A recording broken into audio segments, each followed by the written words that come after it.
Hello and welcome friends. स्वागत है आपका हमारे YouTube channel unique GK tricks 2.0 में। दोस्तों आज हम बात करने वाले हैं राजस्थान जीके को लेकर। बहुत सारे स्टूडेंट की दोस्तों ये रिक्वेस्ट थी कि राजस्थान जीके क्लास शुरू की जाए सर।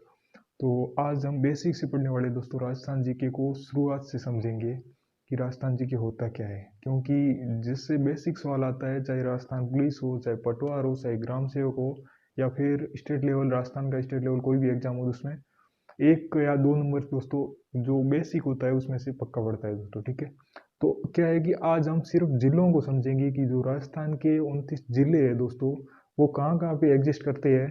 क्योंकि अगर हमारे दिमाग में माइंड में बन जाता है दोस्तों कि राजस्थान का कौन सा जिला कहाँ पे है और वो कौन सा है, आंतरिक जिला है या बाह्य जिला है, और उसकी सीमा कितनी है, और उसके संबंधित जितने भी क्वेश्चन दोस्तों बनते हैं जो आम एग्जाम से लेके हाई एग्जाम तक नॉर्मली पूछे जाते हैं, चाहे वो रीट की बात करो, चाहे पटवार या राजस्थान पुलिस की बात करो दोस्तों। तो आज उसी को लेकर हम क्लास शुरू करने वाले हैं, तो अंत तक बने रहिएगा दोस्तों। अगर अच्छा लगे तो दोस्तों लाइक ज़रूर कीजिएगा, और अगर बुरा लगे तो डिसलाइक भी करना नहीं भूलिएगा दोस्तों। तो शुरू करते हैं आज की क्लास बिना आपका टाइम वेस्ट किए दोस्तों।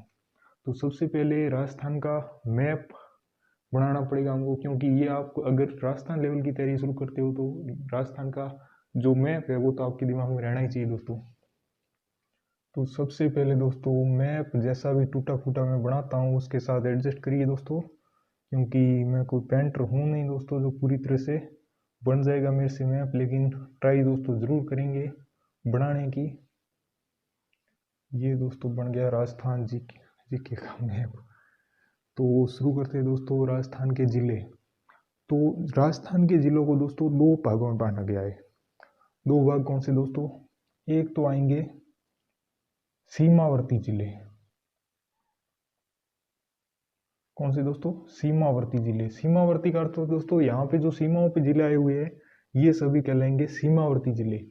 तो एग्जाम में सीधा क्वेश्चन पड़ जाता है कि सीमावर्ती जिलों की संख्या कितनी है। तो दोस्तों सबसे पहले याद रखिए सीमावर्ती जिलों की संख्या है 25। कितनी है? 25 दोस्तों। दूसरे नंबर पे आता है ये सीमावर्ती, तो मैंने बताया कि दो भागों में बांटा गया है। तो दूसरे जिले होंगे दोस्तों आंतरिक जिले। कौन से? आंतरिक। आंतरिक का अर्थ हुआ दोस्तों कि सीमाओं पे नहीं आए हुए वो जिले कितने हो गए। तो दोस्तों राजस्थान के टोटल जिले कितने हैं? 33। तो 33 में से 25 तो चले गए, पीछे कितने बचे दोस्तों? 8 जिले। तो 8 जिले हो गए आंतरिक। अब दोस्तों आपके दिमाग में एक सवाल आया होगा कि हमें एग्जामिनर ऐसे भी तो दे सकता है, 4 जिलों के ऑप्शन देगा और पूछ लेगा कौन सा जिला इनमें से आंतरिक है या कौन सा जिला बाह्य है। ये नॉर्मल सा क्वेश्चन आता है दोस्तों। तो आंतरिक जिलों को याद करना थोड़ा बहुत मुश्किल होगा, क्योंकि दोस्तों आंतरिक जिले अगर याद कर लिए तो हमें पता ही चल जाएगा कि 25 है वो बाह्य जिले है। हम ऑप्शन से छांट लेंगे कि ये आंतरिक वाले टाल देते हैं तो बाकी वाला बाह्य पूछेगा ऑप्शन में। तो आंतरिक जिलों की दोस्तों मैं ट्रिक आपको बता देता हूँ, ध्यान से एक दो बार रिवीजन करेंगे तो दोस्तों एक ही आपके दिमाग में बैठ जाएगी। पाबू जोरा अट्टो दोना। पाबू जोरा अट्टो दोना। दोस्तों शानदार ट्रिक है, इसको अगर जियोगे तो ट्रिक के साथ ही आपको जिले याद हो जाएंगे दोस्तों। तो सबसे पहला जिला दोस्तों आंतरिक में पाली। बू से दोस्तों बूंदी। जो से दोस्तों जोधपुर। राज से दोस्तों राजसमंद। और अ से दोस्तों अजमेर। ये 5 हो गए दोस्तों। टो से हो गया दोस्तों टोंक। और दो से हो गया दोसा। और ना से हो गया दोस्तों नागौर। तो एक क्वेश्चन तो आपका दोस्तों सीधा सीधा यहीं से राइट हो जाता है कि इनमें से कौन सा जिला आंतरिक है, और आप आपको ऑप्शन में दे दे, ऑप्शन नंबर अ लगा के, या फिर एक नंबर ऑप्शन दे दे कि बाड़मेर, या फिर दूसरा ऑप्शन दे दे गंगानगर, और तीसरा ऑप्शन दे दे बूंदी, या चौथा जैसलमेर। तो दोस्तों आप देखते ही पहचान जाओगे कि आपको एक ट्रिक याद होनी चाहिए, पाबू जोरा अट्टो दोना, ये 8 जिले हैं दोस्तों। अब इनमें से देखोगे कि इनमें से कौन सा आया हुआ है, पाबू से पा से है नहीं, जोरा से है नहीं, तो फिर यहाँ पे देखोगे दोस्तों कि पाबू, बू से हो गया बूंदी, ये क्या है, आंतरिक जिला है। तो यहाँ पे सवाल ही मैंने यही पूछा है कि निम्न में से कौन सा आंतरिक जिला है, तो दोस्तों यहीं पे क्लिक हो जाता है, बूंदी है, क्योंकि बाए हो गए, बाकी वाले सीमावर्ती जिले हो गए दोस्तों, आंतरिक को सीधा टाल सकते। या फिर अगर पूछ लिया होता यहाँ पे कि कौन सा सीमावर्ती जिला है, ऑप्शन चेंज कर देता तो यहाँ पे एक आधा दे देता, जैसे गंगानगर देता, बाकी ये आंतरिक वाले दे देता, तो आंतरिक वाले इनमें से छांट लेते तो बाहर पड़ा सीमावर्ती ऑटोमेटिक छंट जाता दोस्तों। तो ये ट्रिक आपको दिमाग में रखनी है दोस्तों, पाबू जोरा अट्टो दोना, ये क्या है, आंतरिक जिलों की दोस्तों ट्रिक है। तो बाकी बचे सीमावर्ती जिले, तो सीमावर्ती जिलों को हमें एक बार ये याद तो करने नहीं है, बट दिमाग में होना चाहिए कि कौन सा जिला कहाँ पे है, क्योंकि हम जब राजस्थान का भूगोल पढ़ते हैं दोस्तों, तो वहाँ पे पढ़ते हैं कि नागौर में वो ज़्यादा है, अजमेर में वो ज़्यादा है, उसकी ऐसी आकृति है। तो उसके लिए क्या है कि आया हुआ कहाँ पे है वो दिमाग में हम सबसे पहले मैप में याद होना चाहिए, क्योंकि मैप के थ्रू अगर याद करोगे दोस्तों तो लॉन्ग टर्म तक याद रहेगा और कभी नहीं भूलोगे। तो मेरा कहना यही है दोस्तों कि प्रत्येक जिले की एग्जिस्ट मतलब कहाँ पे आया हुआ है कौन सा जिला, वो पता होना चाहिए हमें दोस्तों। तो ऊपर से शुरू करते हैं दोस्तों, यहाँ पे सबसे पहले दोस्तों कौन सा आएगा, गंगानगर, गंगानगर 1 नंबर। 2 नंबर दोस्तों बीकानेर, यहाँ पे 3 नंबर हो गया दोस्तों Jaisalmer. 4 number Barmer. 5 number Jalore. 6 number हो गया दोस्तों सिरोही। उसके बाद में हो गया उदयपुर। उदयपुर के बाद में डूंगरपुर, और यहाँ पे दोस्तों बांसवाड़ा।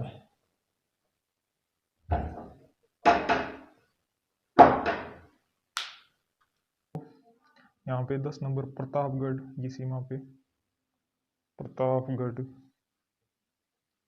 प्रतापगढ़ के पास में दोस्तों यहाँ पे आएगा 11 नंबर पे चित्तौड़, चित्तौड़गढ़। चित्तौड़गढ़ के बाद में दोस्तों आएगा भीलवाड़ा। भीलवाड़ा पे दोस्तों आगे आएगा 13 नंबर पे कोटा। अब चाहे दोस्तों कोटा यहीं पे गिन लो या फिर यहाँ पे गिन लो, क्योंकि दो कोटा की सीमा ऐसा जिला है जिसकी 2 बार सीमा लगती है, यहाँ से लगा कि ये बीच में दोस्तों आया हुआ है कोटा। कोटा के बाद में दोस्तों ये जो भाग है ये है झालावाड़, तो 14 नंबर पे हो गया दोस्तों झालावाड़। झालावाड़ के बाद में दोस्तों ऊपर आएगा 15 नंबर पे बारा। यहाँ पे कोटा को हमने गिन लिया, तो 12 के बाद में दोस्तों आएगा सवाई माधोपुर। तो ये 12 कितने नंबर पे था दोस्तों, 15 नंबर पे, 16 पे हो गया सवाई माधोपुर। सवाई माधोपुर, सवाई माधोपुर के बाद में दोस्तों आएगा करौली। करौली के बाद में दोस्तों आएगा धौलपुर। धौलपुर के बाद में भरतपुर। भरतपुर के बाद में दोस्तों अलवर। अलवर के बाद में जयपुर, और जयपुर के बाद में दोस्तों आ जाएगा सीकर। सीकर के बाद में हमारा झुंझुनू। झुंझुनू, झुंझुनू के बाद में दोस्तों आएगा चूरू, और चूरू के बाद में आएगा दोस्तों लास्ट वाला जिला गंगानगर के पास वाला, कौन सा दोस्तों, हनुमानगढ़। तो ये हो गए दोस्तों सीमावर्ती जिले 25, और आंतरिक हमने देख लिए कौन से दोस्तों, पाबू जोरा अट्टो दोना, पाबू जोरा अट्टो दोना, पा से पाली, बू से बूंदी, रा से राजसमंद, जो से जोधपुर, पाबू जोरा अट्टो, अ से अजमेर, टो से टोंक, दो से दौसा, और ना से नागौर, पाबू जोरा अट्टो दोना। ठीक है दोस्तों, तो ये 8 हो गए आंतरिक जिले, और 25 हो गए सीमावर्ती जिले। पहला एक क्वेश्चन तो आपका यहीं से दोस्तों कंप्लीट हो जाता है। अब आगे आता है क्वेश्चन दोस्तों कि इनमें से और भी डिटेल में जाए तो सवाल ये पूछ लेता है कि ये जो सीमा है यहाँ से लगा के यहाँ तक, ये दोस्तों पाकिस्तान से लगती है। और पाकिस्तान से ये सीमा लगती है तो दोस्तों इस सीमा का नाम है दोस्तों रेड क्लिफ रेखा। रेड क्लिफ रेखा। टोटल लंबाई इसकी दोस्तों 1070 किलोमीटर है रेड क्लिफ रेखा की। अब पूछता ये है कि कौन कौन से जिले इस रेड क्लिफ रेखा पे आए हुए हैं दोस्तों। तो राजस्थान के 4 जिले रेड क्लिफ रेखा पे आए हुए। कौन कौन से? एक नंबर पे गंगानगर, दूसरा बीकानेर, तीसरा जैसलमेर और चौथा बाड़मेर। अब दोस्तों ये तो हो गई कौन सी अंतर्राष्ट्रीय सीमा, क्योंकि ये देश से लग रही है तो ये अंतर्राष्ट्रीय सीमा हो गई। और जिसकी अंतर्राष्ट्रीय सीमा नहीं लगे, जिसकी सिर्फ राज्यों से लगे, तो वो राज्य वाली कौन सी होगी? अंतर्राज्यीय सीमा।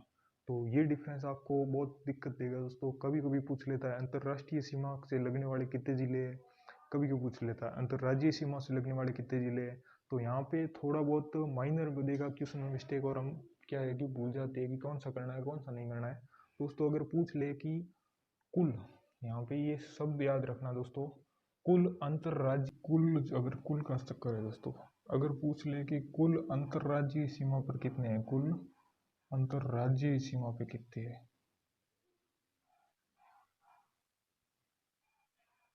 तो अंतरराज्यीय सीमा पे अगर कुल पूछ ले तो दोस्तों ये जो सीमावर्ती जिले हैं उनमें यहाँ पे देखोगे तो यहाँ तक ये बाड़मेर है, इसकी गुजरात से भी सीमा लगती है। और यहाँ पे जो गंगानगर है उसकी पंजाब से दोस्तों सीमा लगती है। तो गंगानगर से लगा के बाड़मेर तक, मतलब गंगानगर और बाड़मेर दोनों भी कुल में शामिल है। तो टोटल हो गई दोस्तों, इन दोनों को बचा लो क्योंकि दो हो गए जिनकी सीमा केवल और केवल अंतर्राष्ट्रीय से लगती है, राज्य से नहीं लगती, क्योंकि ये दोस्तों पाकिस्तान से ही लगती है, ये अंदर आए हुए है। यहाँ पे पंजाब से लग जाती है, यहाँ पे गुजरात से लग जाती है। तो अगर पूछ ले कि कुल अंतर्राज्यीय सीमा कितने हैं जिले, तो दोस्तों 25 में से दो निकाल लो तो कितने बचे दोस्तों? 23 जिले। कितने? 23 जिले। और अगर पूछ ले दोस्तों कि टोटल सीमावर्ती तो है ही 25, कुल अंतर्राज्यीय जिले तो 23। और अगर पूछ ले कि कुल अंतर्राष्ट्रीय सीमा के कितने जिले हैं, अंतर्राष्ट्रीय सीमा के, तो अंतर्राष्ट्रीय सीमा के दोस्तों देख लो, बाड़मेर, जैसलमेर, बीकानेर और गंगानगर। इसमें सबसे ज़्यादा दोस्तों सीमा लगती है जैसलमेर की, कितनी? 464। और बाड़मेर की है दोस्तों 228। और गंगानगर की है 210। बीकानेर की है 168। तो सबसे ज़्यादा सीमा जैसलमेर की, उसके बाद में बाड़मेर की, उसके बाद में गंगानगर, और सबसे कम जिले की बीकानेर की। ठीक है। और अगर पूछ ले कि केवल अंतर्राष्ट्रीय सीमा से लगने वाले जिले, तो बीकानेर और बाड़मेर। कुल पूछ ले तो गंगानगर, बीकानेर, जैसलमेर और बाड़मेर। सॉरी यहाँ पे मिस्टेक होगी दोस्तों, अगर केवल पूछ ले तो बीकानेर और जैसलमेर, क्योंकि बाड़मेर में गुजरात की सीमा लगती है। तो ये हो गए दोस्तों अंतर्राष्ट्रीय और अंतर्राज्यीय वाला खेल। यहाँ पे कुल वाला और केवल वाला ध्यान रखना है। जैसे पूछ ले दोस्तों केवल अंतर्राष्ट्रीय सीमा, तो केवल में यहाँ पे राज्य हट गया, मतलब ये केवल में ये दो बच गए। अगर कुल अंतर्राष्ट्रीय पूछे तो कुल में ये चारों आ गए। ठीक है दोस्तों। अब सवाल ये भी आ सकता है दोस्तों कि ऐसे कितने जिले हैं जिनकी अंतर्राष्ट्रीय और अंतर्राज्यीय दोनों सीमा बनती है। तो यहाँ पे देखो दोस्तों, गंगानगर की सीमा अंतर्राष्ट्रीय भी है और अंतर्राज्यीय भी है। और यहाँ पे बाड़मेर अंतर्राष्ट्रीय भी है क्योंकि पाकिस्तान से, और अंतर्राज्यीय भी है क्योंकि गुजरात से लगती है। तो ऐसे दो जिले हो गए जिनकी अंतर्राष्ट्रीय और अंतर्राज्यीय दोनों सीमाएं हैं।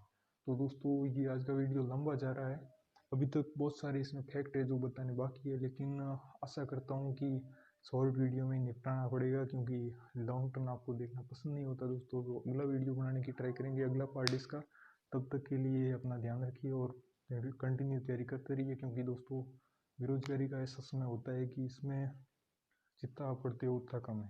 तो मैं इतना ही कहना चाहूँगा दोस्तों कि अपनी पढ़ाई जारी रखें, और मिलते हैं अगले वीडियो में। तब तक के लिए Jai Hind, take care, bye bye.